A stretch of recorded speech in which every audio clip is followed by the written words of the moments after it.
સુરતમાં film production inter school college talent contest 2024 જેમાં dance, acting, modelling, drama, singing વગેરે કેટેગરીમાંથી દરેક સ્કૂલમાં પહેલા ઓડિશન થયા હતા અને 26 જાન્યુઆરીના રોજ રિલાયન્સ મોલ ઉધના દરવાજા ખાતે ગ્રાન્ડ ફિનાલેનું આયોજન થયું હતું, જેમાં જજ તરીકે જગદીશ પુરોહિત, મિની પ્રીતિ શાહ, શંકર, ઉત્તમ ચંદાણી, રાધા પટેલ, મોનિકા શિપાણી વગેરે હાજર રહ્યા હતા. બાળકો સાથેની ઉજવણી 26મી જાન્યુઆરીના રોજ કરવામાં આવી છે. એમાં આપણા નરેન્દ્ર મોદીનું સ્વપ્ન છે કે આપણું ઇન્ડિયા સ્કિલ ઇન્ડિયા બને.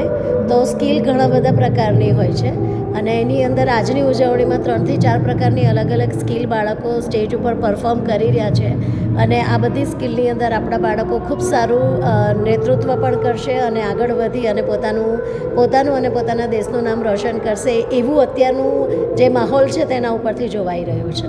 આ પર્વને લઈને શું કહેશો? એક તરફ 75મો પર્વ ઉજવી રહ્યા છે.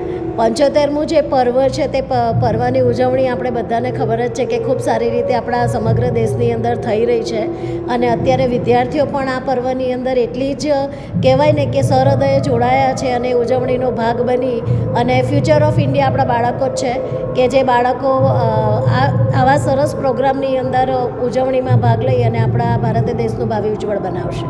આજે આપણે ઉજવણી રિલાયન્સ મોલ ખાતે નાનાથી લઈને ધોરણ 1થી લઈ અને 12મા ધોરણ સુધીના કોલેજના અને સ્કૂલના બચ્ચાઓ સાથે આજે ટેલેન્ટની ઉજવણી કરી રહ્યા છે, ટેલેન્ટની સાથેની ઉજવણી કરી રહ્યા છે.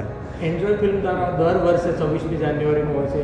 આ વખતે કેટલા બાળકોએ પાર્ટિસિપેટ? આ વખતે ગ્રેન્ડ ફિનાલેમાં અત્યારે 55 થી 60 બાળકો છે અને બધા સરસ મજાની તૈયારી કરીને આવ્યા છે અને જુનિયર કેજી 1 ધોરણથી માંડી અને 12મા ધોરણ સુધીના દરેક સ્ટુડન્ટ અહીંયા આવેલા છે.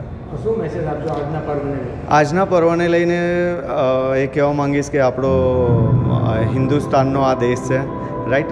આપણે બધાએ સ્વતંત્રતાથી તો જીવીએ જ છે અને એની સાથે સાથે જ બચ્ચાઓ માટે ખાસ છે કે આવી જ રીતના એમના પેરેન્ટ્સો બાળકોને સાથ સહકાર અને સપોર્ટ આપતા રહે જેથી કરીને એ દિવસે દિવસે આગળ વધતા રહે.